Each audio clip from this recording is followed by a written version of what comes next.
All right, today we're going on a quest. But forget gold, forget glory, we're after something much, much older, an ultimate treasure.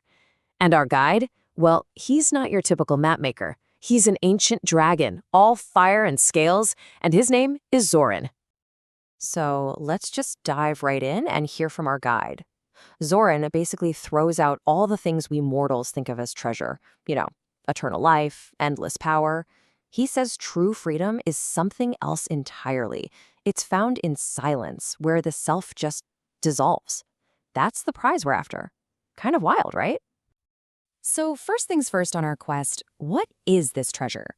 I mean, if Zoran isn't guarding a pile of gold, what's he talking about? And here it is. The treasure has a name, Samadhi. And no, it's not a thing you can hold. It's a state of being, a state of consciousness, actually. It's the ultimate goal of the whole yogic path. Imagine your mind is normally this choppy, restless ocean. Well, Samadhi is when all those waves just stop, and it becomes perfectly still, boundless, and peaceful. Okay, so how in the world do you get there? How do you find this state? Well, the map Zoran's given us shows two ancient paths. They look different, but they're completely intertwined, and they both lead to the exact same place. So you've got these two paths, and they really work together. Think of Hatha Yoga as the forge. It's all about the body and the breath. It's the physical work you do to get your body ready to make it a strong, stable vessel. And that prepares you for Raja Yoga, the royal path. That's the direct inner journey. It's all about concentration, meditation, working with the mind. Basically, you get the body right so the mind can do its job. In this ancient text just nails the connection, right? As long as the breath is restrained, the mind remains steady. It's one of the most fundamental ideas in yoga. If you can control your breath, you can control your mind. It's that direct. A calm body really is the bedrock for a still mind. All right, so we've got our path. Now we need a map. And this map, it isn't about mountains or rivers. It's a map of the energy flowing inside every single one of us. This energy, this vital life force, is called prana. You can think of it as the electricity that powers your entire system, both physically and mentally. It's the wind that fuels the dragon's flight, to put it in Zoran's terms. It's what makes everything go. Now, this prana flows through thousands of little channels called nadis, but for our journey, we only need to focus on three main ones. You've got Ida and Pingala. Think of them as the side roads. They're where our energy usually goes, getting us caught up in all the distractions of the world. But then there's the third one, Sushumna. That's the central channel. That's the express highway, the secret passage to enlightenment. So, this really gets to the heart of it.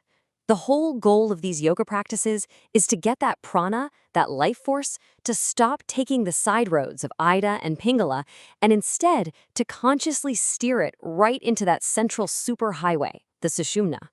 That's the moment the real journey, the real ascent kicks off. But of course, it's not that easy. This central highway isn't wide open. There are roadblocks, big ones. 3 powerful obstacles known as psychic knots that you absolutely have to untie to move forward. These knots are called granthis. And just to be clear, they're not like physical knots in a rope.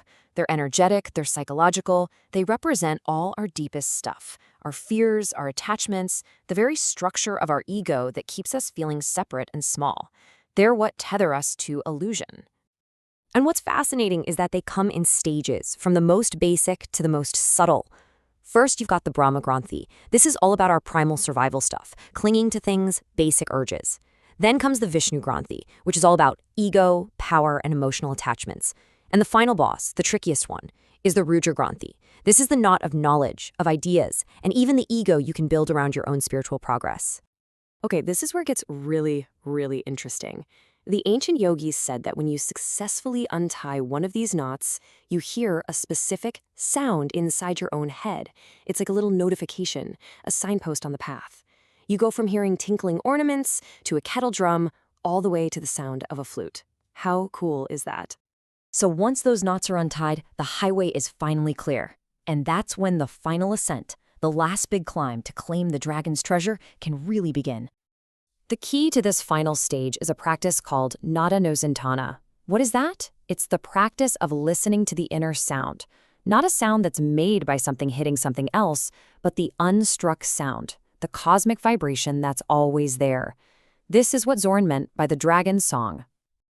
And this final climb isn't just one giant leap.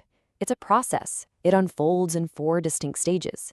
Each stage is linked to piercing one of those knots we talked about, and each one brings you into a deeper state of freedom, all the way up to the final stage, where the mind just dissolves into that cosmic sound. And what a beautiful metaphor they use for the end of the journey.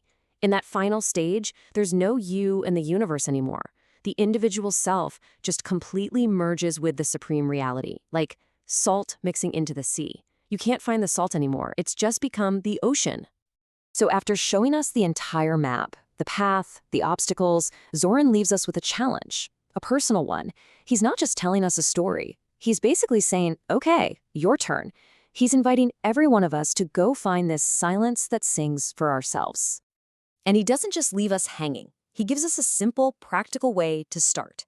This is it. This is Zoran's trial. It's a technique you can try right now to start listening for that inner sound, that hum that's always there just underneath all the noise of our daily lives.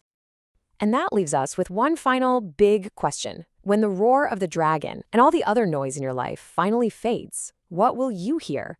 What's waiting for you in that silence?